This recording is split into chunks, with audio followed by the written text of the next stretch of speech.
For 2,000 years, secret societies have been a part of Chinese culture. While most have been harmless, a few were highly sophisticated criminal enterprises. Under emperors and communists, in war and in peace, Chinese crime lords have operated as shadow governments with their own laws and their own severe forms of punishment. In recent decades, Chinese gangs have also moved into major American cities and have branched out from smuggling opium to smuggling human beings. Join us now as the History Channel presents Organized Crime, A World History, China. December 17, 1999.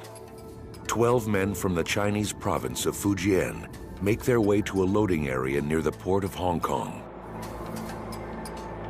They are led by a number of so-called snakeheads, criminal mercenaries who specialize in the smuggling of illegal aliens. For an exorbitant fee, the snakeheads have agreed to sneak the men onto a ship bound for the U.S., not as passengers, but as human cargo. Under cover of darkness, the snakeheads hustle the men into their home for the next 2 weeks, a 10-foot by 40-foot shipping container. I don't believe that the people that are actually ushered into these containers are fully aware of the circumstances under which they will be traveling. I think that they are so concerned about getting here that they're willing to take whatever risks are necessary. After a few hours, the loading is complete and the doors are closed. The container has a canvas top that will allow the men enough air during transit. It can then be cut open, giving the men a way out when they reach their destination, Seattle, Washington. Their only link to the outside world is a cell phone to be used to contact snakeheads in Seattle when they arrive. Their only comforts are a few vital supplies. This particular container had down comforters, water, food, rice crackers, and receptacles for elimination of human waste. The next day, the container, which is owned by a Tokyo-based shipping company called NYK Limited, is lowered into the hull of a ship called the OOCL Faith. Agents of the company have been told the container holds a shipment of knitting machinery units. 8 more containers are piled on top. Trapped inside, the men from Fujian province brace themselves for the 14-day, 6,000-mile voyage, a hellish journey into an uncertain future. They were in utter fear of their lives and what was going to happen to them during the passage, but they had already been committed. There was no turning back. Trafficking in human cargo is just one of the many criminal rackets that have made the Chinese mob a global force. The best way to sum up Chinese organized crime is that they are a supermarket of crime. They are willing to commit murder for hire, kidnapping, extortion, loan sharking, money laundering, white-collar crime, computer crime, any crime which will help them to achieve any kind of financial gain. But over the last 2 decades, the business of alien smuggling in particular has boomed. Thousands of Chinese immigrants are smuggled into the United States each year through loose-knit pipelines facilitated by a global network of snakeheads. It's a very large criminal enterprise. It's happening virtually on every land border and seaport and international airport in the United States today. The vast majority of those who try to make it to the U.S., like the 12 men in the OOCL Faith, come from the coastal province of Fujian. For centuries, migrants from Fujian have taken to the sea in search of a better life. Today, they look to the land they call Gold Mountain, the United States, where the average worker makes over 10 times more than the average Fujianese. Even the smallest salary here can help whole villages back in the province of Fujian. Even the worst conditions here are better than the best conditions there. The rewards of a successful journey can be great, a new life in America, and money to send back home to China.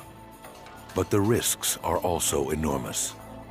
Snakeheads command huge fees for their services. By bringing 10 or 20 or 30 Chinese into the United States at, approximately $40,000 per person, that's a significant profit margin. Typically, a family or village in China or a sponsor in the United States will scrape together enough for a down payment to smuggle one of their sons into the U.S. Before the young man can begin sending money back home, however, he first has to pay off the rest of the debt to the snakehead. All too often, the result is a kind of indentured servitude, long hours of labor in restaurants and sweatshops, an illegal alien at the mercy of a criminal syndicate. With alien smuggling comes extortion, comes kidnapping, comes serious crimes of violence to include death. It's not simply putting an illegal alien into a boat and bringing him to a beach. It's a very involved criminal activity. Despite the dangers, the men entombed aboard the OOCL Faith were still willing to subject themselves to the harrowing journey across the Pacific. They knew that that was the risk they had to take to get to what they felt was the most important thing in their lives, and that was the United States. But after 12 days at sea, their scheme began to unravel. On December 29, 1999, the NYK Shipping Company learned that containers listed as holding knitting machinery units on a ship that arrived near Los Angeles, in fact held Chinese illegal aliens. The company contacted the U.S. Department of Immigration and Naturalization about similar shipments headed for Seattle. There were an additional 3 containers that were shipped by the same company, listing the same type of contents. One of those containers was aboard the OOCL Faith. 6:30 a.m., January 2nd, 2000. The OOCL Faith docks in Seattle. INS and U.S. Customs officials are there waiting and wondering what they'll find. Finally, after 2 hours, the container is hoisted from the ship and rolled 100 yards away. Wearing masks to protect themselves from airborne diseases, customs agents cautiously break the lock. There are a lot of unknown factors before you open the container. You don't know whether or not there are going to be people in there in need of medical attention, or whether or not they could be people that are armed. When the doors swing open, the stench of rotting garbage and human excrement fills the air. Translators shouting in Mandarin order the men to come out.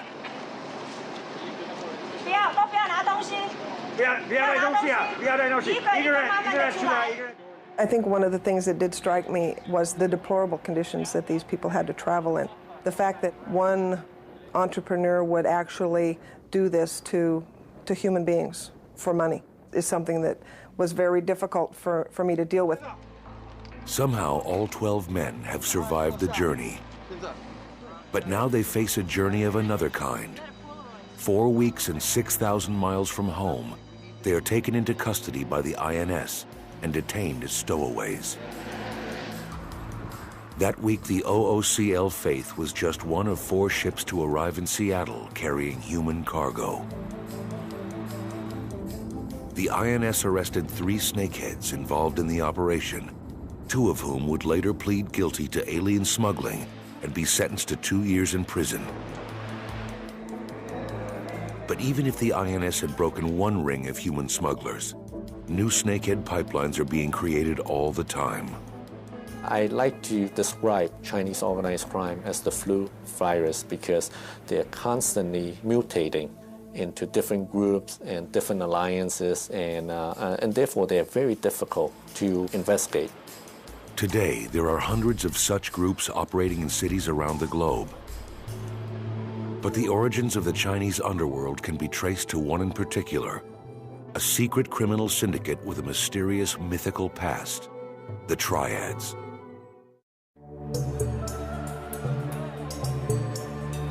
Today's Chinese underworld is made up of hundreds of different criminal organizations, but its roots can be traced back to just one, an ancient brotherhood called the Heaven and Earth Association, better known to Westerners as the Triads. The origins of China's most notorious gang have long been subject to debate. According to the legend familiar to many Chinese, the story begins in 1671 at a Shaolin monastery in Fujian province. There, a group of Buddhist monks is living a life of simplicity and seclusion. When not meditating, they're busy perfecting the style of martial arts that would come to be known as Kung Fu. One day, the monks learn that barbarian armies are nearing the capital, Peking, and threatening to overrun the Qing Empire. This was a cataclysm. The imperial armies were not strong enough to withstand this. And so a desperate emperor turns to anybody he can find who can help quell this invasion. Driven by patriotic duty, the monks of the Shaolin Temple answer the call, using Kung Fu to beat back the barbarian forces without losing a single man. A grateful emperor offers the new heroes riches and lofty titles, yet the monks refuse. Instead, they return to their isolated life at Shaolin, unaware of the treachery of the emperor's advisors. These evil officials around the emperor suggested to him that if they were powerful enough to do this, God knows how else they might use their powers. So it would be better if we got rid of them. The emperor, who was Manchurian and not native Chinese, acts quickly, fearing a rebellion from within. He sends the SWAT team down to Fujian armed with poison and gunpowder, and in a celebratory banquet, the guests get the monks drunk and then later that night set fire to the temple. Flames engulf the monastery, killing nearly all of the Shaolin monks. The 5 who survive walk for days to escape the emperor's troops. Finally, they stop to rest by a stream, where they discover an incense burner floating in the water.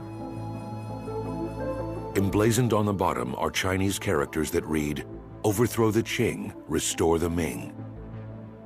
What that incense burner indicated to these guys was it said, look, this is heaven. Heaven is giving a mandate to us. To the monks, that mandate is clear. Depose the emperor who betrayed them and re-establish the Ming dynasty, thereby returning China to native rule.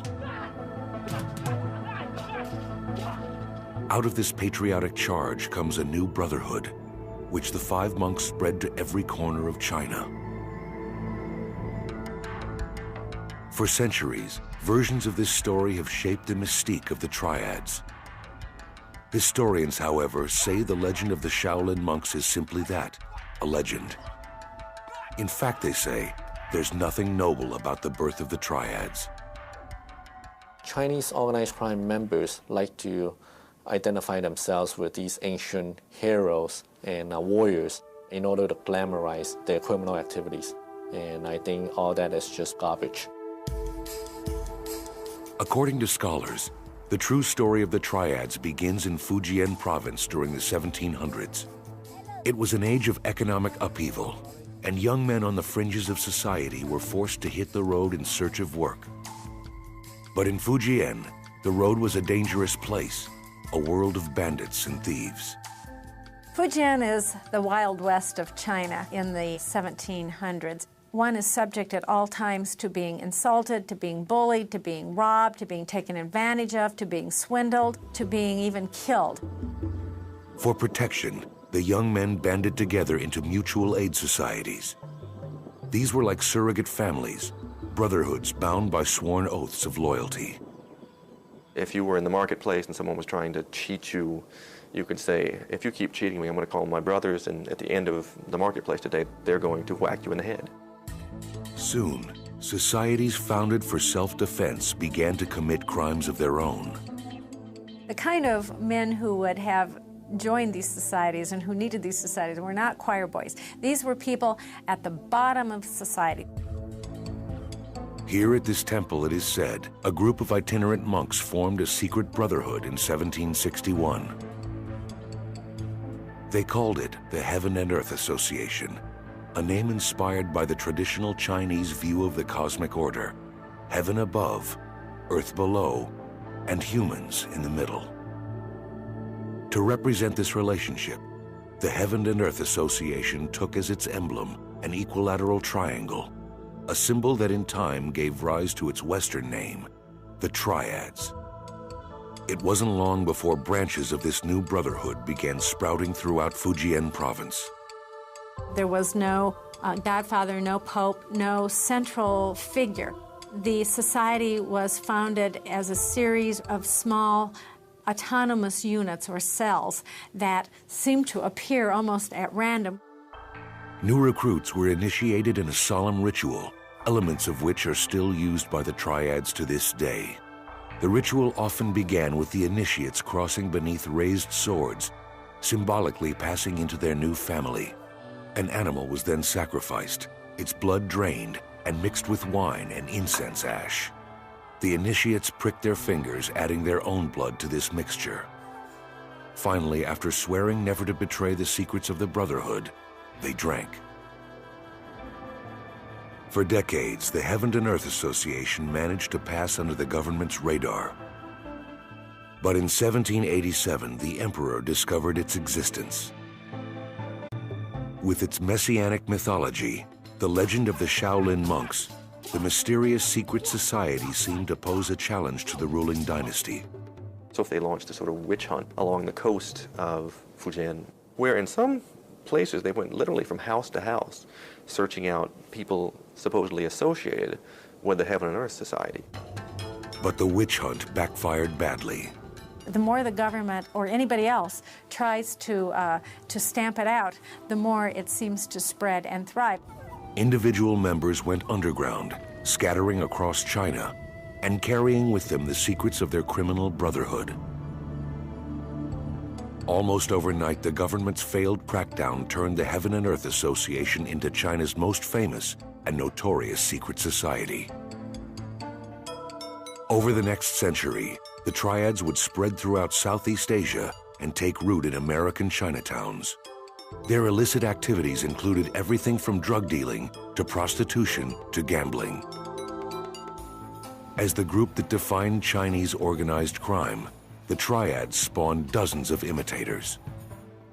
In time, one of these would come to control the white gold of China's opium trade, and with it, the most decadent city in the world, Shanghai.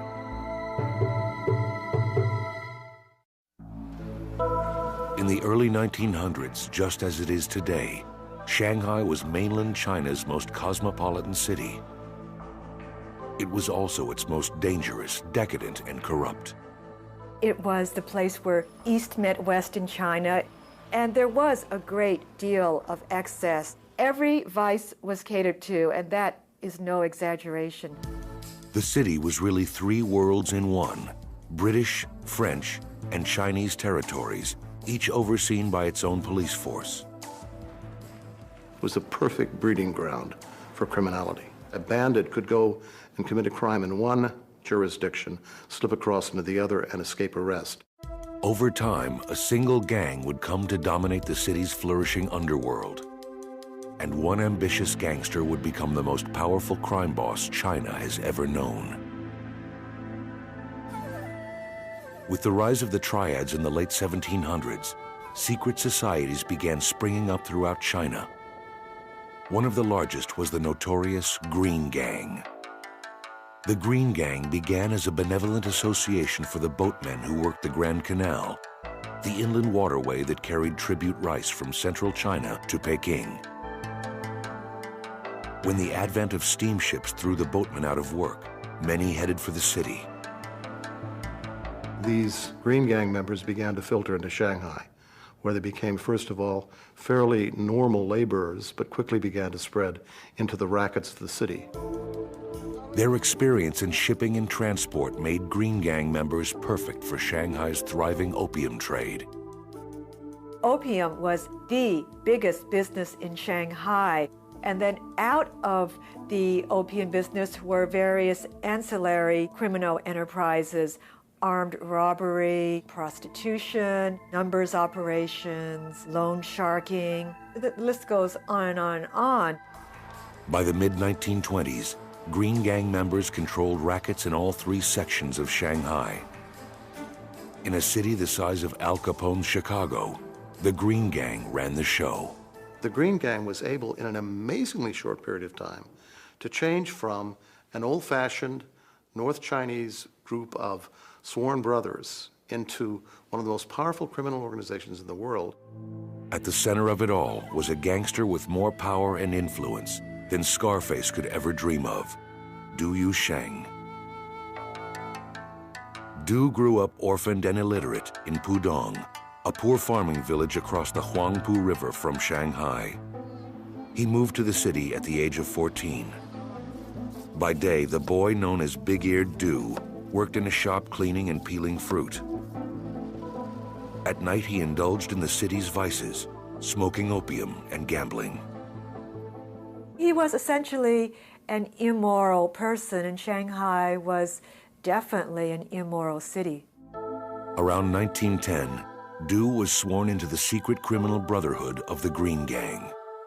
Soon afterwards, the resourceful young Hood began working for the powerful boss of the city's French sector, Huang Jinrong, or as he was known behind his back, Pockmarked Huang. Huang was one of the most feared gangsters in Shanghai. It didn't hurt that he was also the chief detective for the Chinese police squad in the French sector of the city, also known as the French Concession. Huang Jinrong was valuable not just because he could provide information to the French police, but because he could manage the underworld of the French Concession. And in the French Concession, the gangsters didn't buy off the police, they were the police. Du Yusheng curried favor with the crime boss, eventually becoming Huang's right-hand man. But he was merely biding his time. In Shanghai, loyalty could only take you so far. And in 1924, when his mentor made a fateful mistake, Du saw a chance to make his move.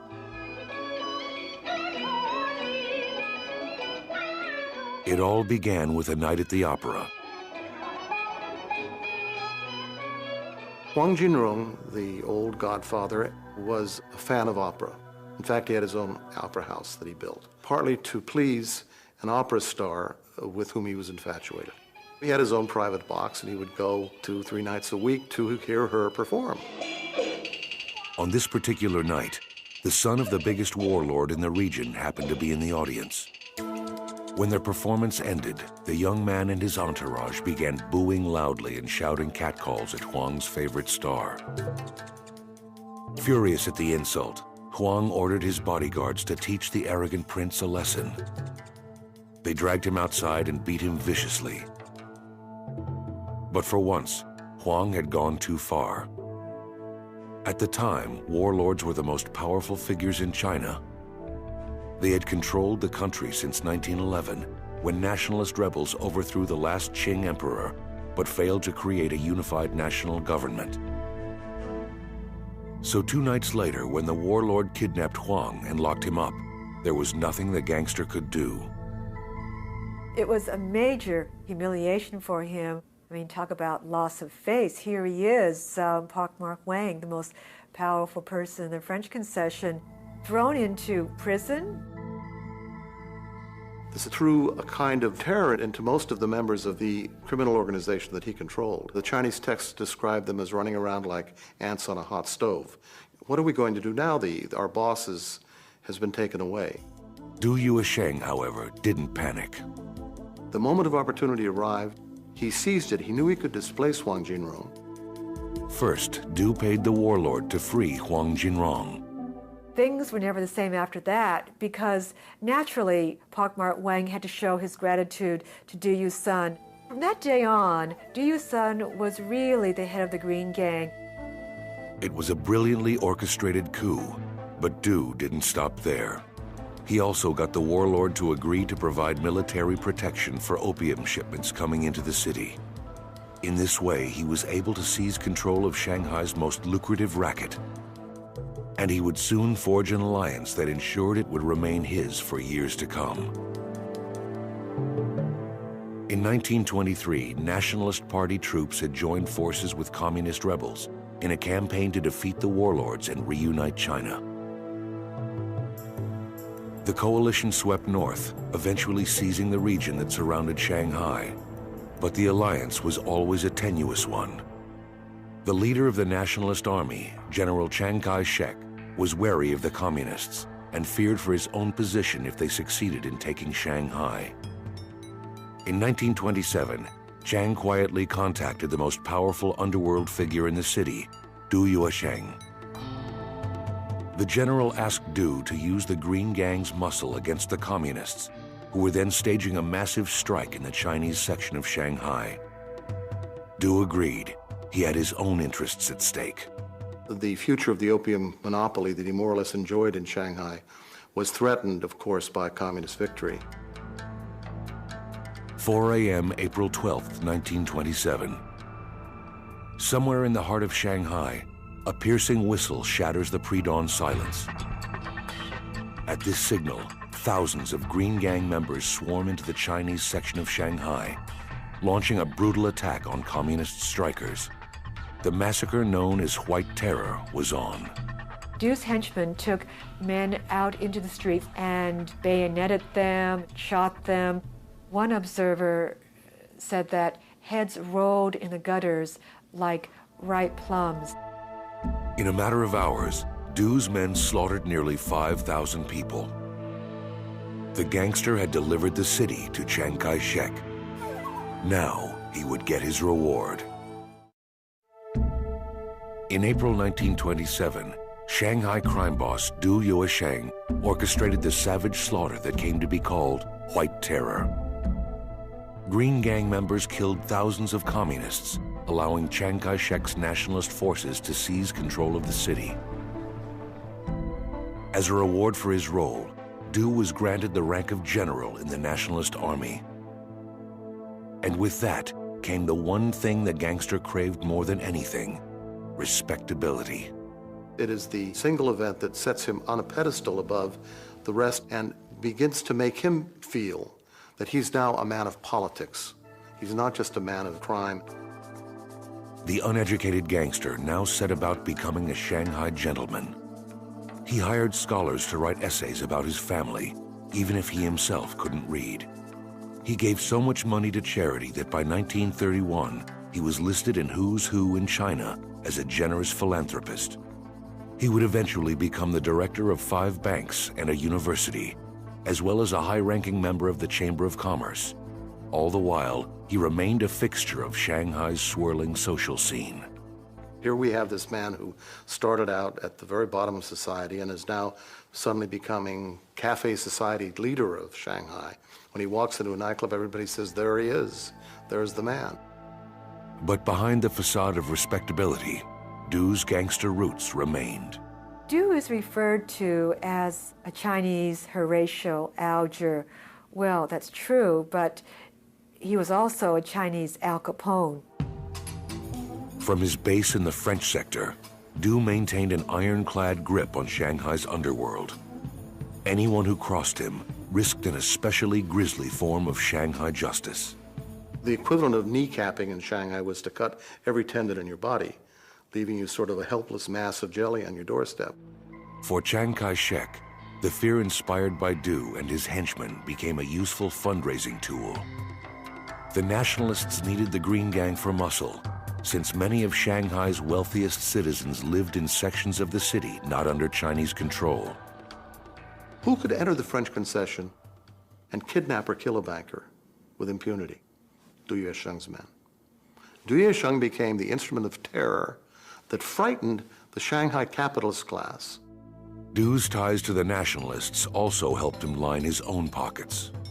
In the wake of White Terror, the gangster came to head the so-called Opium Suppression Committee, the agency in charge of all the illegal opium confiscated by nationalist authorities. Du already had a monopoly on Shanghai's opium trade. Now, under the guise of a respectable government post, he also had control over the huge amounts of the drug being seized by the nationalists. It turns into an amazing kind of deal. It's sort of like using cocaine from an evidence room in the police force to sell it on the streets again. By the beginning of the 1930s, Du's hold on Shanghai's underworld seemed unbreakable. He had become China's most powerful gangster and one of Shanghai's most influential citizens. But the coming years would see his criminal empire shattered and his dreams of honor destroyed. In 1937, long simmering tensions between China and Japan erupted into war.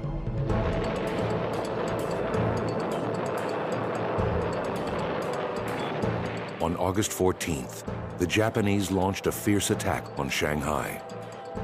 Refugees from the Chinese section of the city fled to the international zones, hoping to hide from the Japanese threat.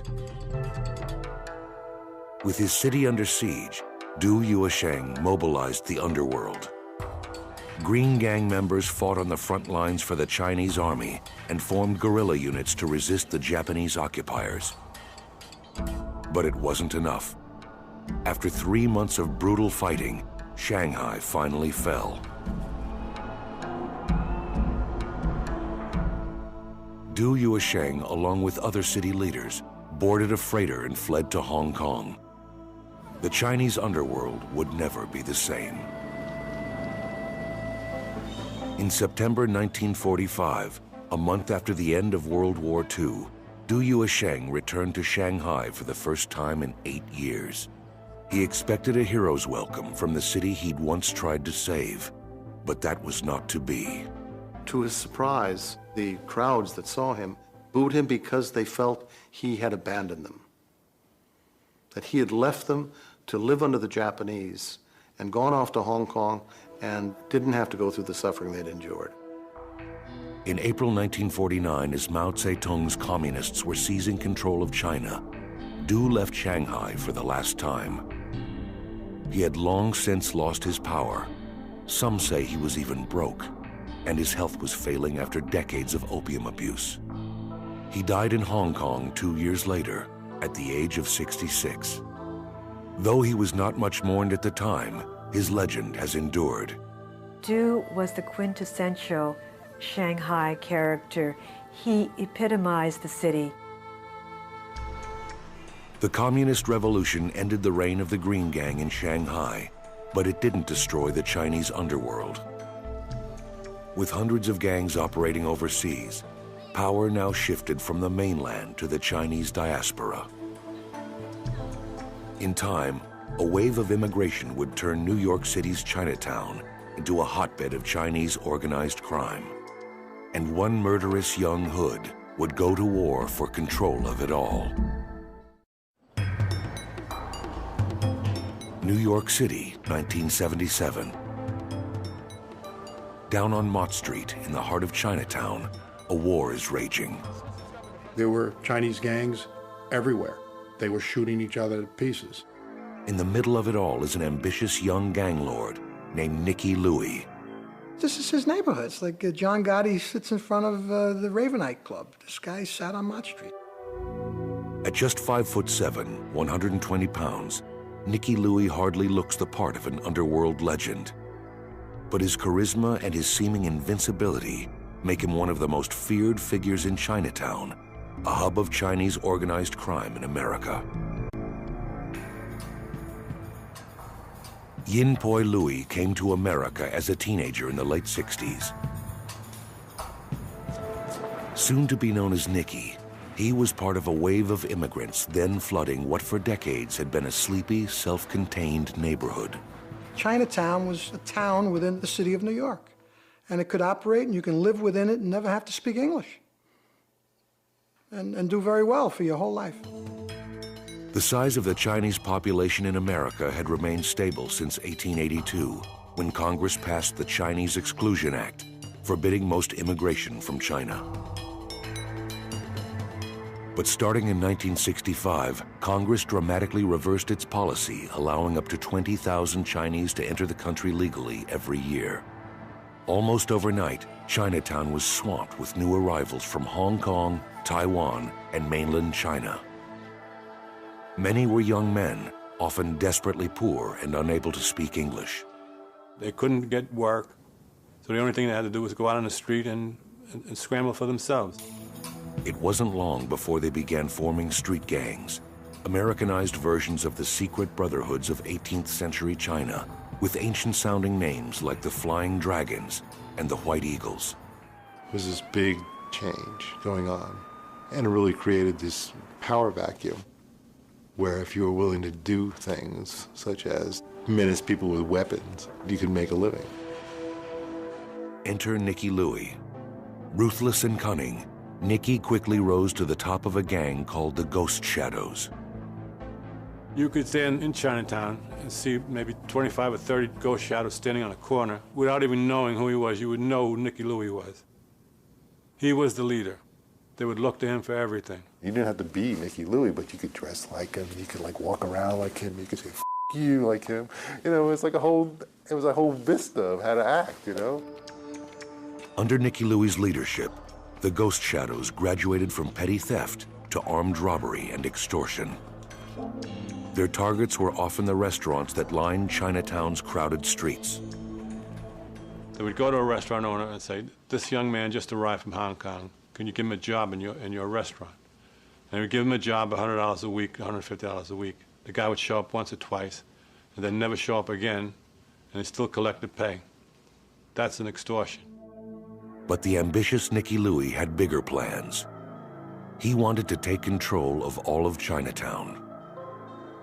To do that, he needed to forge an alliance with one of the organizations that had long run the rackets in Chinatown, the Tongs. The Tongs were first established in the 1860s as benevolent associations to protect Chinese immigrant laborers from discrimination. These associations became the center of community life in most Chinatowns, a combination bank, social club, and city hall. But they didn't stay strictly benevolent for long. Some of the Tongs degenerated into criminal organizations where they would operate house of prostitutions, gambling parlors, opium dens. In New York, criminal elements within the Onleong Tong had controlled the rackets on Mott Street, Chinatown's main drag since the turn of the century. But by the early 70s, gang violence was starting to disrupt their operations, especially their lucrative gambling houses. To put a stop to this, the Tong recruited one of the gangs, the White Eagles, to use his muscle. The ghost shadows were frozen out altogether, forced to operate on the fringes of Chinatown. But that didn't stop Nicky Louie. On the night of March 3rd, 1973, Nicky's crew saw a member of the White Eagles, Arthur Ha, standing alone on Mott Street. Shoving a gun into his ribs, the ghost shadows pulled him into a car and drove him to a pier on the East River. There they tied him up, dragged him to the edge of the water, and tossed him into the swiftly moving current. His corpse was recovered several weeks later. The killing of Arthur Ha shook up Chinatown's underworld. And it showed that the Eagles were vulnerable in their own supposedly safe geographic area. Soon afterwards, the Onleong Tong adopted the ghost shadows as its muscle. Nicky Louie's takeover of Mott Street was now complete. But success made him a target. He was shot so many times it was said that when he rolled over at night, you could hear the bullets clank together. His ability to survive became part of his mystique, and his toughness became the stuff of myth. One legendary exchange allegedly occurred between Nicky and an NYPD detective as the gangster lay bleeding after being shot in the chest. So the detective asked him point blank, "Who shot you?" And Nicky says, "Who are you?" "The New York City Police Department." And Nicky says, "F you." They're telling you. Tough kid. It wasn't just rival gangs that Nicky Louie had to watch out for. After the ghost shadows took over Chinatown, they were unhappy within their own group because some people were making more money than other people. So there were splits in their own group. On the night of August 28, 1978, Nicky was engaged in one of his favorite pastimes, gambling on mahjong in a basement barbershop on Mott Street. He had no time to react when a ghost shadow named Robert Sue, aka Potato, pulled out a gun and shot him in the head. Miraculously, the bullet did not penetrate his skull. Nicky jumps up, and now he's running around the barber's chairs. And this is what he tells me. He hears the gun click, which means it's either empty or it misfired. He runs by the guy and out, runs to Canal Street, runs to Elizabeth Street, and walks into the station house and says, "I'm shot." And why not the police station? There's no other killers there. I mean, he doesn't know who else is out there, does he? 2 days later, Nicky Louie woke up in the hospital, surrounded by cops and prosecutors. He agreed to cooperate with the authorities and testify against his would-be assassin. But in doing so, he had to recount his own criminal history, including several murders. His testimony would come back to haunt him in 1985, when federal prosecutors used it to bring racketeering charges against Nicky Louie and 24 other ghost shadows. So it worked against him. You know, he put away the guy that shot him, but his own words probably helped make him plead guilty to the RICO. In October 1986, Nicky Louie was sentenced to 15 years in prison. His downfall and the demise of the ghost shadows marked the end of an era in Chinatown's underworld. There's no longer clear definition of necessarily who works for who and who controls what streets and what businesses. I don't see that clarity anymore. It's kind of now a potpourri of Asians willing to commit crime in a Chinese community. Since the founding of the Heaven and Earth Association more than 2 centuries ago, the Chinese underworld has survived and thrived, but it hasn't lost any of its mystery. Today in the U.S., it consists of an elusive array of constantly changing alliances, bonded only by the desire for profit. Involved in everything from heroin smuggling to human smuggling, they've recently begun for the first time to move beyond the boundaries of their own communities. They're willing to work with just about anybody as long as they can make money. And therefore, they become a much more significant threat to the safety of the citizens of this country. It's not a simple task to clearly define Chinese organized crime today. It's very complex, it's very intricate. There's a lot of mirrors and there's a lot of smoke, and it's a very difficult entity to penetrate.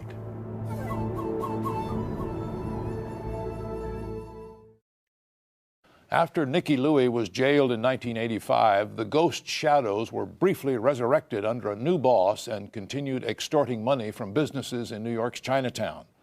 But the death blow came in 1996 when the gang's 4 highest-ranking leaders all became government witnesses. 2 of them even informed on their younger brothers. The FBI agent in charge declared victory, claiming Chinatown was finally liberated from the ghost shadows and their reign of terror.